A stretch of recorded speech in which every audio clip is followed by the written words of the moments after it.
Okay, we're going to get started. So thank you all for being here this afternoon. Really appreciate your presence. And just a quick shout out and a thank you to Gay City for making this awesome space available to us. And I'll say just a little bit about what we're trying to do. So a lot of people who are involved in HIV prevention are really kind of describing the time that we live in as a real crossroads, when we have a real opportunity to finally put a stop to the epidemic. At the International AIDS Conference last year, there was a big theme about turning the tide, and a lot of talk about, bringing an end to the HIV/AIDS epidemic within our lifetimes, within a generation. And so, that's pretty big talk. So I think it's left to us, and by us I mean all of us who are involved in this work, to figure out how we're going to do that. And so that's kind of the underlying premise, I think, for these conversations that we'll be having today and tomorrow. So we really want to invite everyone to bring your best thinking and your best attention to these issues. And of course, one of the really persistent aspects of HIV and AIDS is the disproportionate impact that it has on communities of color. So we felt that this was a really important place to look and to have some conversation. So that brings me to our guest today, who I will introduce. This is George Ayala. And George is the Executive Director at the Global Forum on MSM and HIV, based out of San Francisco. Dr. Ayala has worked in the nonprofit HIV/AIDS sector, managing social service programs for more than 20 years. He's the former Director of Education at AIDS Project LA. Also a clinical psychologist by training, Dr. Ayala has conducted social science and community-based intervention research since 1996. And he has worked as a researcher at RTI International and also at the University of California in LA and San Francisco. And his research has really focused mainly on understanding the mechanisms through which social discrimination impacts health among gay men and other men who have sex with men. And he's co-authored a large number of articles and several books on these topics. I invite you to do a Google Scholar search for George Ayala, and you'll see a huge list of really fascinating articles and publications that you can look at. Among other things. So with that, I'd like to introduce George Ayala. He's going to show a few slides and talk for a few minutes, and then really we want to have a conversation. Great, thank you so much. I'm going to stand so I can see everyone in the room. Thank you so much for having me. It's really great to be here, and it's nice to see friendly faces I haven't seen in a long, long time. So I'm really delighted to be here. Some thanks also to CFAR, HHS, and Gay City for hosting and for producing these kinds of discussions, which I think are absolutely critical. And a special thank you to Joanna, to Eric. Thank you for picking me up, Eric. I loved our conversation on the way over. Marcos, thank you so much. And Fred, thank you for hosting us. Just to be honest, I couldn't settle on how to focus today's discussion until I boarded the plane. So the slides I'm going to share with you were really kind of put together on my plane ride over. And actually, I'm going to treat the conversation today almost as a workshop for this talk. And this talk is a talk that I wanted to give in Australia later in the year as a precursor to the International AIDS Conference in Melbourne in 2014. And so it's less about the slides and more about our discussion in terms of the state of affairs in HIV prevention. And so I just wanted to offer those kind of introductory remarks. I want to spend a little bit of time talking about my organization, the Global Forum on MSM and HIV, which is actually based in Oakland, California. And I wouldn't normally correct you, but I think that's important because Oakland sits in the shadow of San Francisco. And if you know anything about the epidemic in the Bay Area, Oakland and Alameda County are really important to talk about in relationship to the HIV response at the local level. So I want to spend a little time talking about the Global Forum. I want to spend just a minute or two talking about the changes in the AIDS response and where we find ourselves now. I want to speak a little bit about some recent research I've been involved with and the implications of the findings of that research for prevention and what it might teach us, where are the lessons there, and what does that say about how we might put together prevention responses for gay men. And then really just the main part of what I was hoping to do is engage in a conversation with you about this so that we could expand some thinking here. The Global Forum on MSM and HIV was established in 2006 at the International AIDS Conference in Toronto, and actually was started by a group of advocates, gay advocates, MSM advocates from around the world who'd been in touch with one another since the early 2000s. And that group put together the very, very first pre-conference focused on MSM and HIV in 2004 in Bangkok.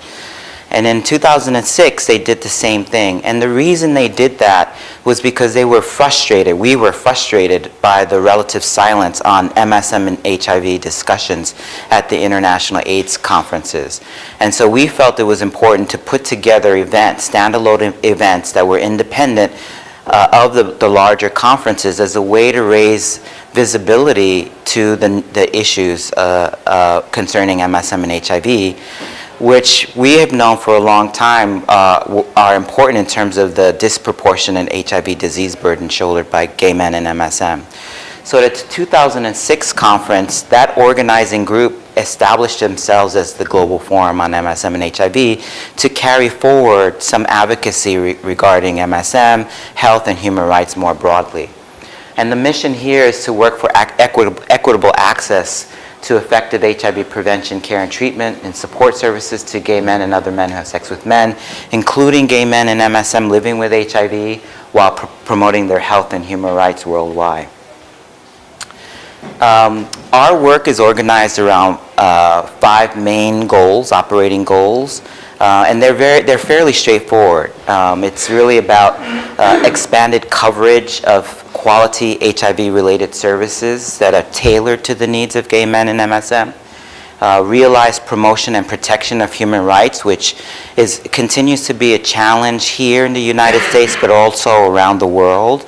Although homosexuality and same-sex behavior is not criminalized here in the United States, violence and discrimination are still a problem for us and really get in the way of us having better, more robust responses, public health responses to gay men. Increased investment for effective health and rights-based programming for gay men and MSM, improved knowledge of MSM and HIV through the promotion of research and broad-based information and information exchange and communication systems about evidence. And then last is really engaged, well-prepared MSM advocates linked to each other and to a broader MSM networks at the global, regional, and national levels. From our perspective, it's really important that gay men are talking to each other and that we're contextualizing HIV within a broader global conversation about gay men's needs. We do our work mainly through advocacy, and that means we lobby governments, we lobby the large multilateral organizations like the WHO, UNAIDS, the UN system in general. We lobby big donor organizations like the Bill and Melinda Gates Foundation, and also bilateral donors like the US government, which is the biggest global donor of the AIDS response globally. We provide technical support and education. We do that to a number of key target audiences. First, we provide technical support to gay men or MSM-led organizations who are concerned about really uptake of evidence-based responses to HIV and need some assistance in integrating those to their organizations. But some of that technical assistance is really more basic. really about, how do you run a small CBO inside of a very hostile policy environment? And what does it mean to have good governance and transparency in the work that you do? Or how do you keep good books? I mean, very basic stuff with MSM-led organizations. The other audience for our TA are health providers and health ministries of governments around the world who may want to do the right thing for gay men in terms of health response, but don't know how to, don't know where to begin, don't know how to have conversations about mainstreaming LGBT health within the public health system. And so we come in and we help in that regard. We participate in community-based research, both in partnership with academic-based researchers, but also we self-generate research, and I'm going to share some of that today and certainly tomorrow. Communications is a really big thing that we do. I mean, part of how we exist as a global organization is through the internet and through our capacity to move information around the world to MSM and to our allies who want that information. It's important from our perspective that men who are working in India know about the efforts that are taking place in Jamaica, and that we're facilitating conversations about the linkages between those efforts. And then certainly we spend a lot of time convening stakeholders, and we really piggyback on big global events like the International AIDS Conference as an opportunity to kind of bring gay men, MSM, and our allies together in very focused conversations about how we might respond to our sexual health needs. So let me just spend a minute or two on this. I mean, this is really, I think some of these things are obvious. But I mean, there are some things that are really important and that lay a context for today's conversation, certainly. And the first is that there is a more honest acknowledgement after many, many years of our advocacy, right, about the epidemiologic realities of HIV. In other words, we have always known for a very long time, since the very beginning of the epidemic, that HIV is not evenly distributed in the population. It's not something that everyone has an equal chance of getting. And that HIV concentrates itself in certain subgroups in the population, and that it's not by accident that it concentrates itself in subgroups. And when we think about that, it's easier for us to kind of link back or connect the dots between, some of the social and cultural factors that are involved in how we understand HIV and the reasons why HIV concentrates itself in those communities. So, and I think we're having a more honest conversation about that these days. And you see evidence of that in the reports emanating out of the CDC, and certainly the ways that local health departments here in the US but around the world are positioning and posturing themselves. And then an acknowledgement and a realization that unless we take this seriously and unless we start to target our interventions and target our resources, we are not going to get anywhere in the epidemic. And there are actually researchers out of Johns Hopkins, for example, who are beginning to model this as a way to demonstrate the importance of a targeted intervention or a targeted response to HIV. In other words, if you throw resources behind evidence-based interventions and behind comprehensive packages and programs of interventions aimed at gay men and other key populations like sex workers and injecting drug users, that the benefit is not just to those communities, but to the general population as a whole. And in those models, when you do that, incidence and prevalence go down in those target communities, and incidence and prevalence goes down in the general population as well. The second thing here is that there's now a blur between HIV prevention and HIV treatment. And that blur happens primarily as a result of some now evidence to support the prevention potential of biomedical interventions like ARV medications. And I think that this is a really important influencer of the AIDS industry, of the AIDS sector. And there are some really good things about this, and there are some real challenges to this. And I hope we get to talk a lot about that, because when we talk about prevention and we reduce prevention to biomedical interventions, then we're shooting ourselves in the foot.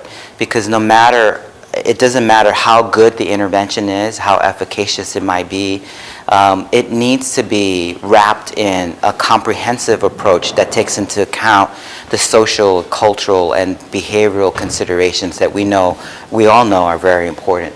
And then that leads me to the last point here, which is that there is now stronger evidence about the importance of social and structural factors. And I want to spend a little time talking about those as part of the research I've been involved with. And in particular, we know a lot more about the role that experiences of discrimination and stigma play. We know that legal and policy impediments get in the way of robust HIV responses at the local and at the national level. And we are now kind of learning more about social networks and why they matter when we think about putting together prevention programs. There are a few things that haven't changed, and it's important to point those out. One is that there's still a disproportionate HIV disease burden being shouldered by MSM. This is true no matter where in the world you are. And in fact, the ways that we've characterized the epidemic, HIV epidemic in Africa are starting to change.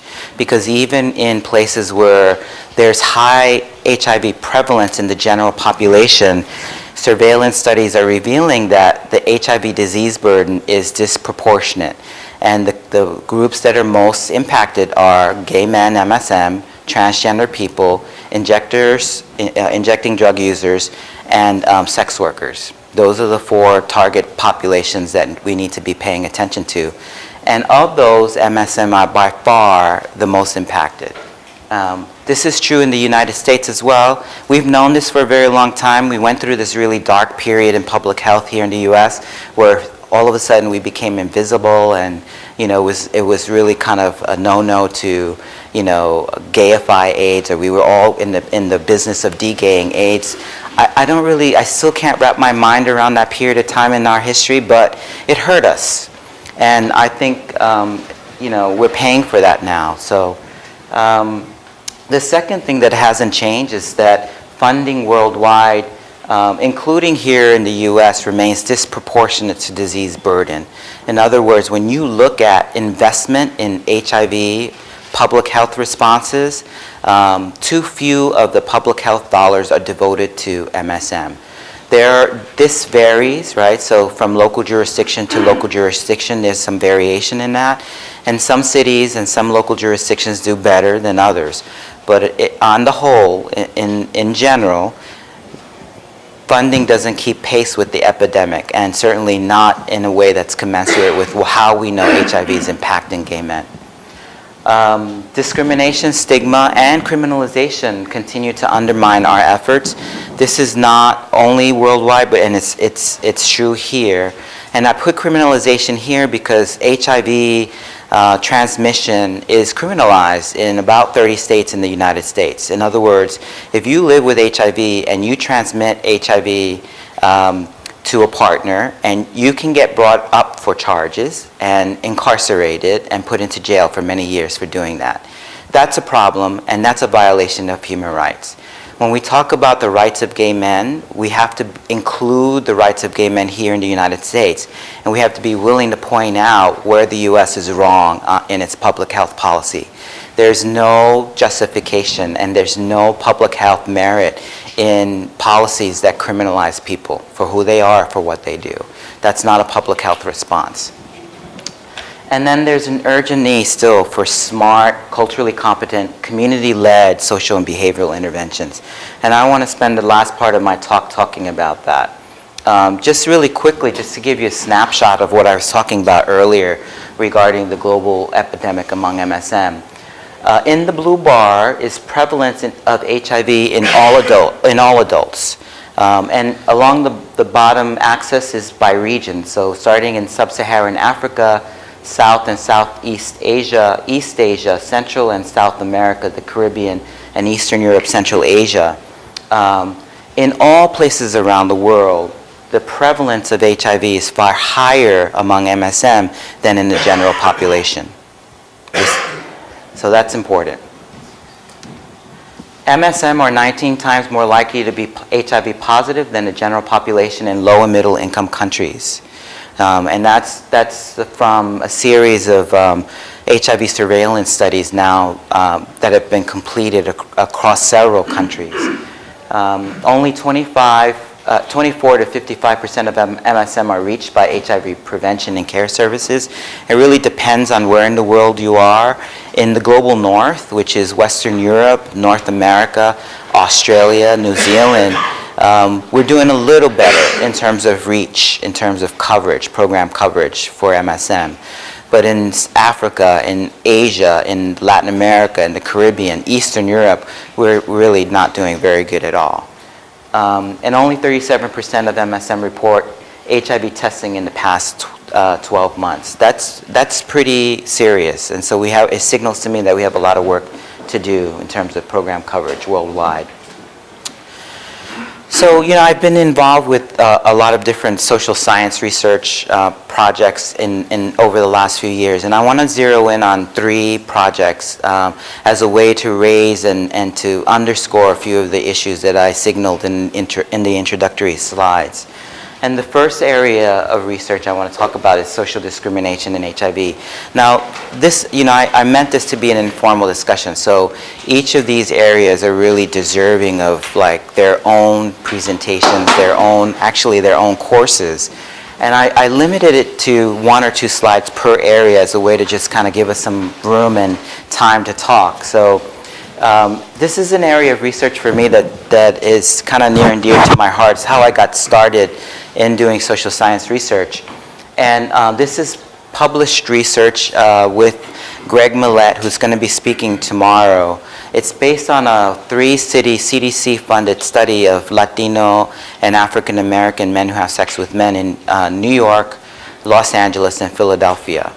And we were really interested in understanding the relationship that experiences of discrimination has with the risk for HIV, the sexual risk for HIV among men of color. And so in the survey that we conducted in those 3 cities, we included measures around experiences of homophobia, experiences of racism.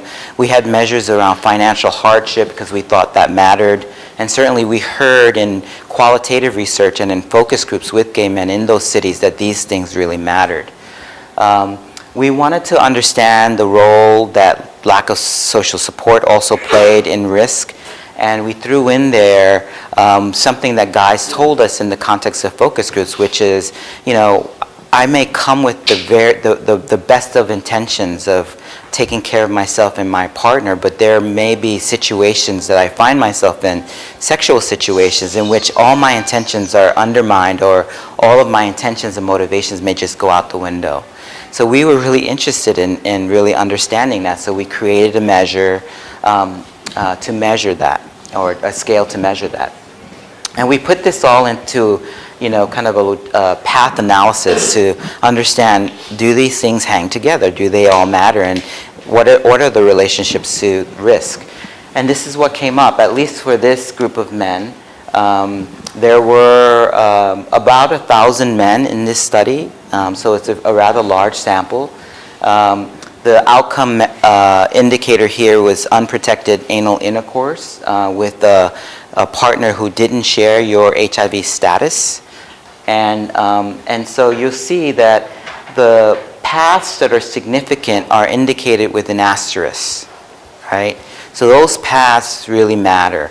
The path from homophobia to unprotected anal intercourse is not significant. I put it up there because a lot of people have questions about that. It actually turns out that in this analysis, homophobia works through its ties back to lack of social support and ties back to creating risky situations that produce risk. So I show this to you because I feel like it's really important to understand that, all of these kind of social, cultural, structural factors matter, and they have relationships with one another, and oftentimes relationships with one another that are are less obvious, all right? And it's really important to understand how they relate to other things that matter to gay men. Okay, so I'll leave that there for a second. George, can you give an example just of one of those practices? We'll say homophobia, lack of social support. We did not say this is the time of questions, so I'm sorry. But I just, That's all right. So yeah, no. Sense? Yeah. I'm speeding through my slides because I wanted us to get to this conversation, no? So for example, the more homophobia that a person said they experience, the less social support they have. The less social support they have, the higher risk of HIV they have in terms of the behavior. That's the relationship. Okay? More. Okay. With racism, though, is that? No direct association at all to racism. I'm curious. Mhm. So under financial hardship, it looks like all of those connections are considered significant, which seems to reinforce what we know about lower socioeconomic status being a key indicator for all sorts of health risk. I mean, HIV and then everything else. And those are also, from what I've understood, those who are least likely to be able to have access to treatment, to prevention.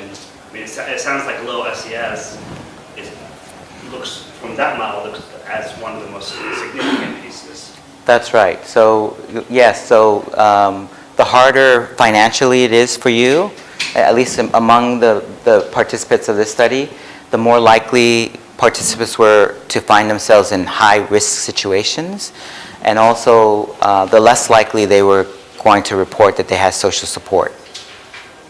And social support and risky situations are very, very strongly associated with risk, right? So the other thing I want to point out about this model is that we were really interested in knowing whether these associations held up equally for HIV positive men and HIV negative men. And as it turns out, it doesn't. Like, it matters, like some of these things matter more to positive men than they do to negative men. So if you see an asterisk in both sets of numbers, that means that association was strong among both positive and negative men. The first number that you see along a path represents pos men. The second number you see along that path represents negative men. So that's important because as we talk about program responses and prevention interventions, knowing your target audience is really important. And the same approach might not work for everybody. Now, what I haven't shown here is that we ran this analysis separately for African American men and Latino men. And basically, all of these associations hold up in the way that you see them, with a couple of exceptions. And I didn't show that here, but I want to point that out.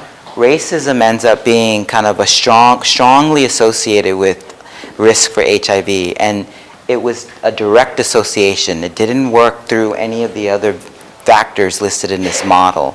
And so that tells me that there are other things going on in the sexual dynamics of among African American men that wasn't explained by this model. But racism was important to black men, not to Latino men. Homophobia ended up being more important for Latino men. And the relationships were mainly mediated through support and lack of support.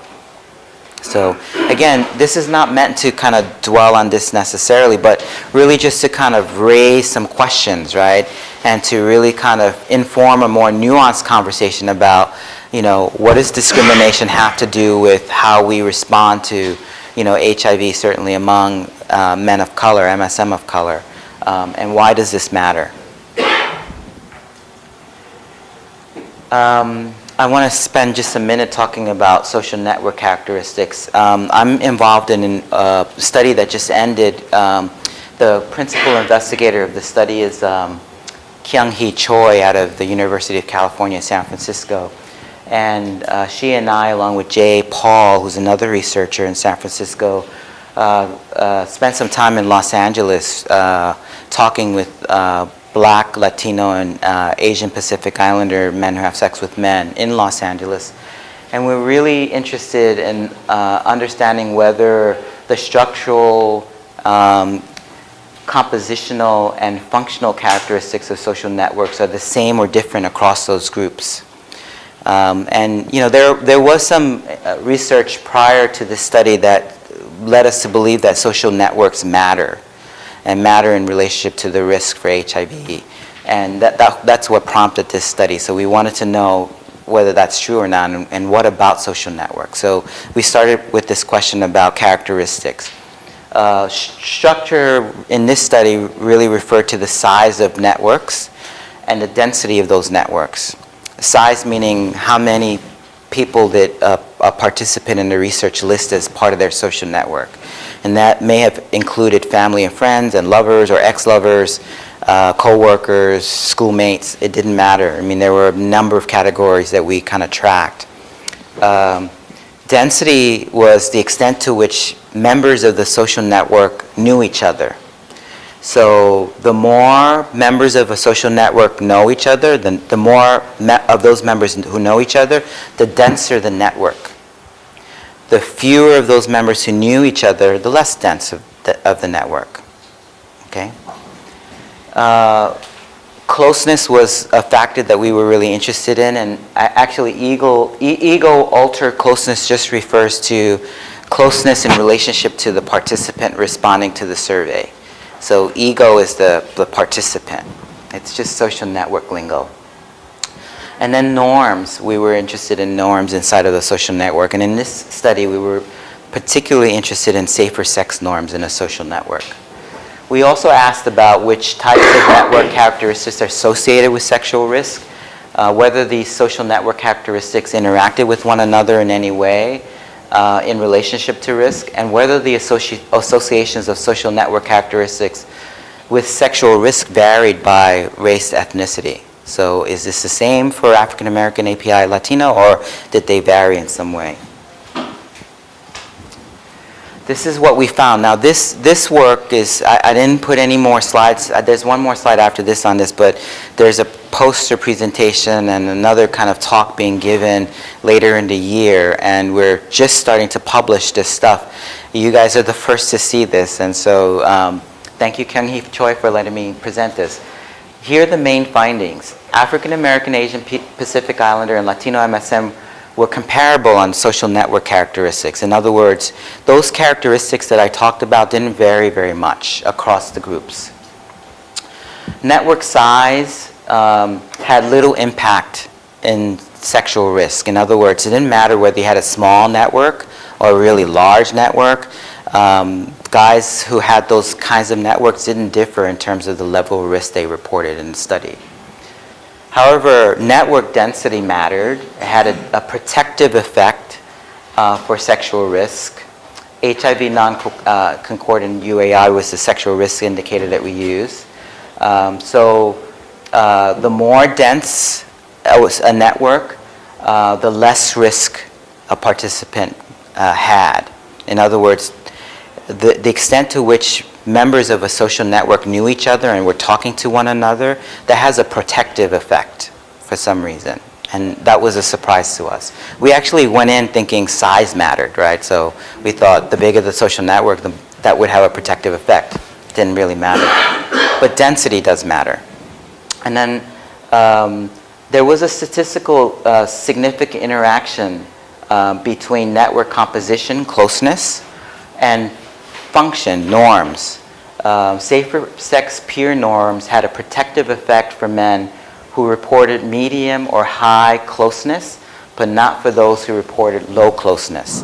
In other words, safer sex norms only had traction or only had impact if the network itself, if the participant himself reported he felt close to his network. If there was no closeness, safer sex norms didn't really have a protective effect. Let me just get to the next slide for a second, because this slide illustrates that point. So in the yellow bars, so we're looking at the percentages of participants who reported UAI. Okay, so along the left side is the percent, right? And the height of the bars indicate percentages of UAI. The yellow bars are participants reporting low safer sex peer norms. And you'll see that as closeness increases, closeness increases without the safer sex norm inside the social network, the more close you are, the more risky you become.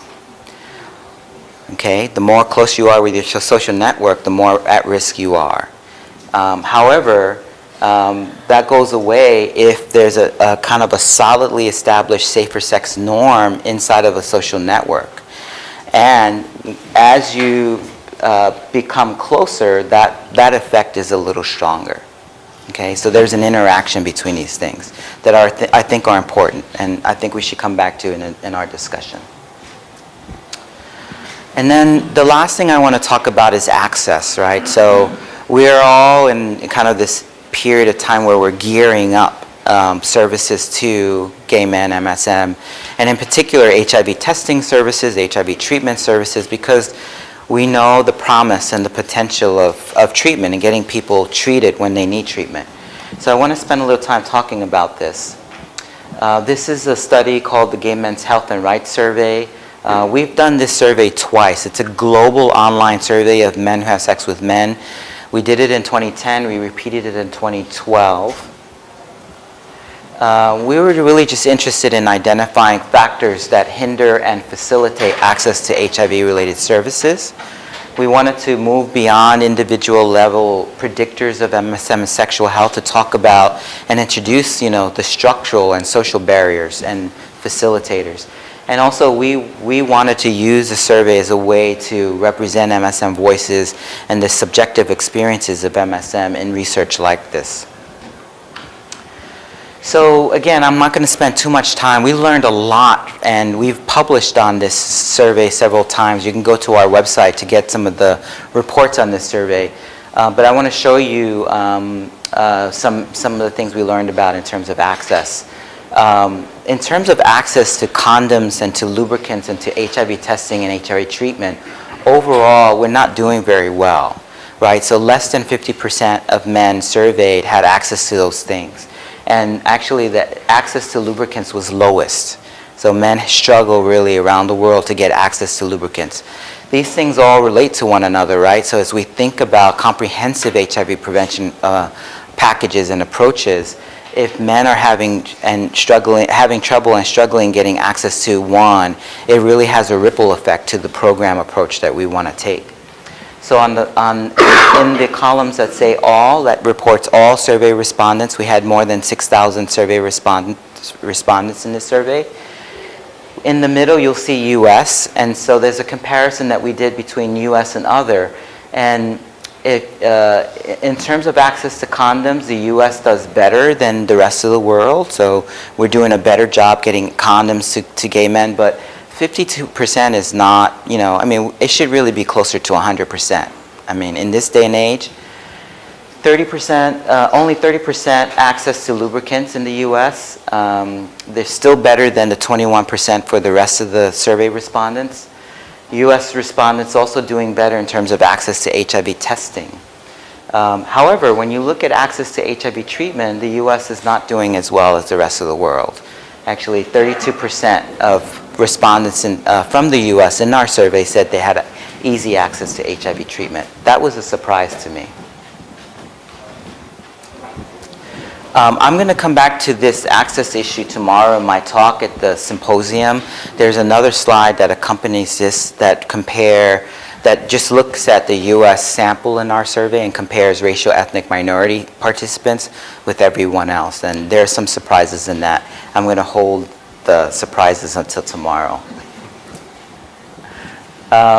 We asked about homophobia at the global level, and here's just kind of a listing of what that constituted. We asked, how are gay men and other MSM treated in your country? How likely is it for employers to hire gay men and MSM in your country? How likely is it for gay men and MSM to be actively involved in HIV/AIDS and program development? How many people believe that a person who is gay cannot be trusted? How many people think that a person who is gay, MSM, is dangerous? How many people think poorly of gay men? how many people think gay men, MSM, are not intelligent as the average person.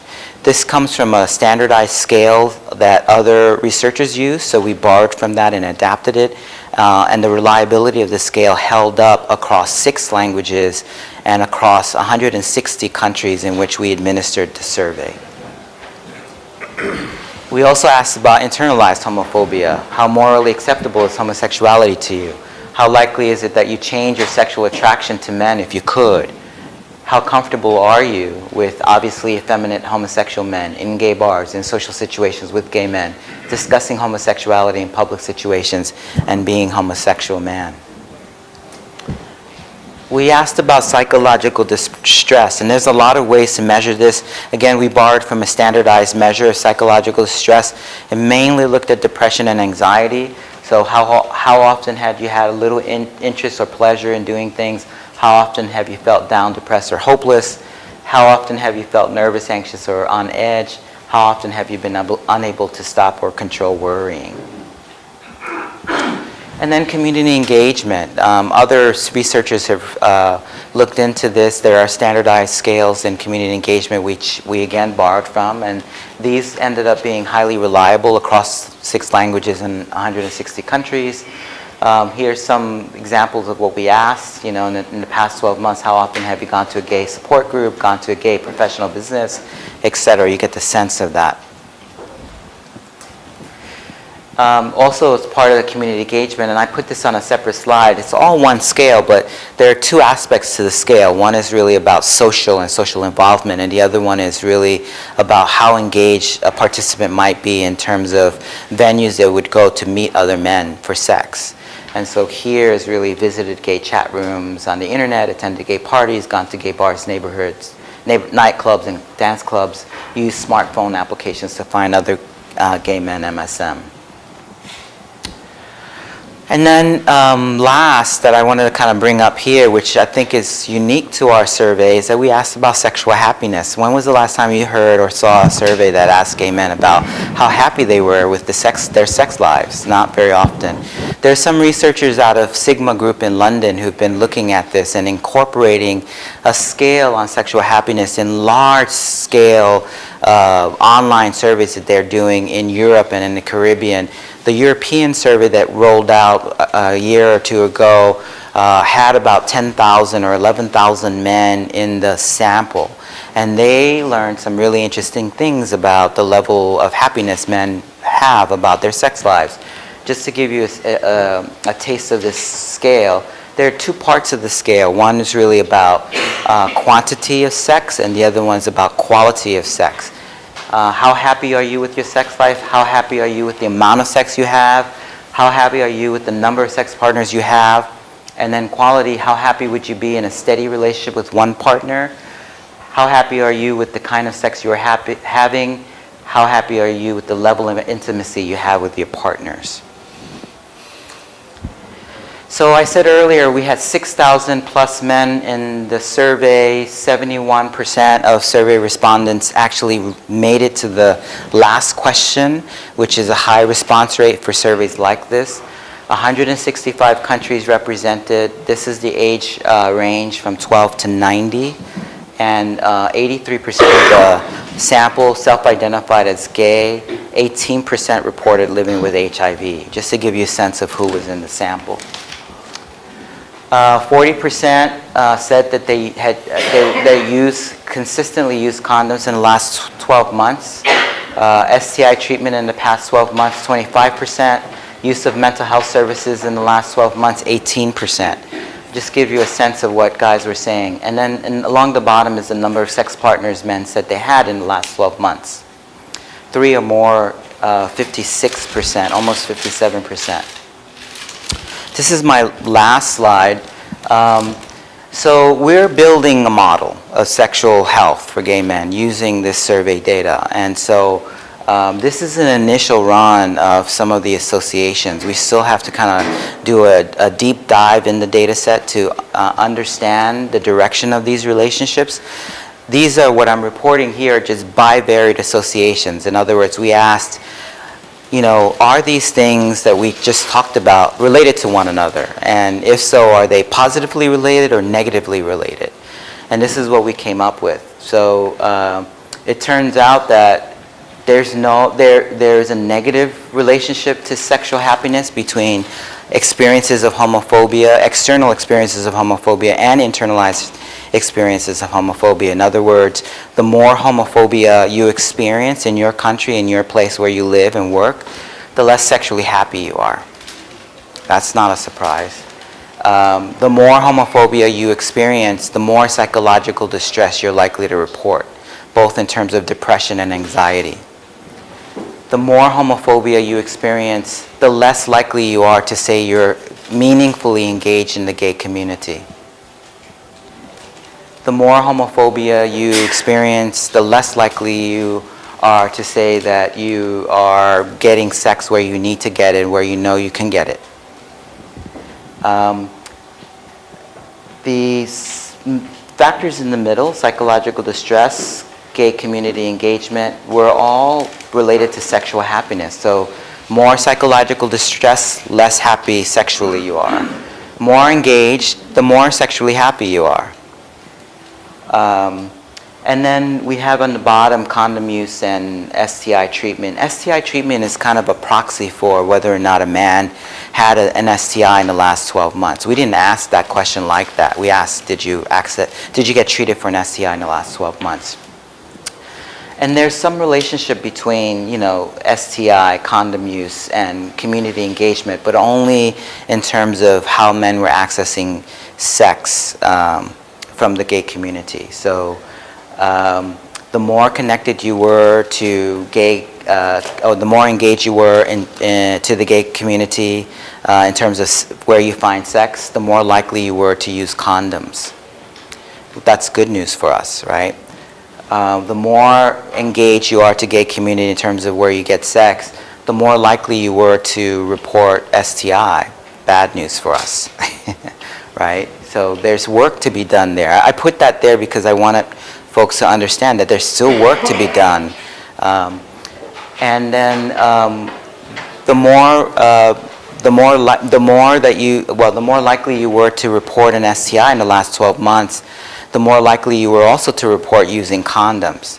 So that was a surprise to us because we thought that the relationship would be negative and was positive, which tells me that men are using condoms but maybe not using them correctly, or maybe using them only when they think they're getting into trouble. There's some work to be done there from a prevention perspective that we have to correct, right? And then finally, there's a positive relationship between STI in the last 12 months and sexual happiness, but only in terms of the quantity of sex that men said they were having.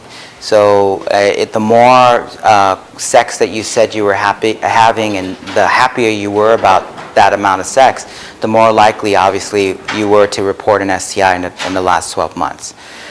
So I say these things because sex needs to be central to our conversations about prevention, right? We get excited about the new technologies and about the promise of biomedical interventions, and we forget to have the conversation about sex, which we still have to have. So I'm going to leave it at that. Here are some of the members of the MSMGF. Joel Nana is the Executive Director of the African Men for Sexual Health and Rights. Kaletso Makofani is a biostatistician who works on staff with us, who actually I have to give a lot of credit to, who did a lot of the analysis for the discussion. Joseph Adoro is a Nigerian activist who's a part of our youth reference group, and Christian Fung is the director of our programs. And that's it. Questions, discussion.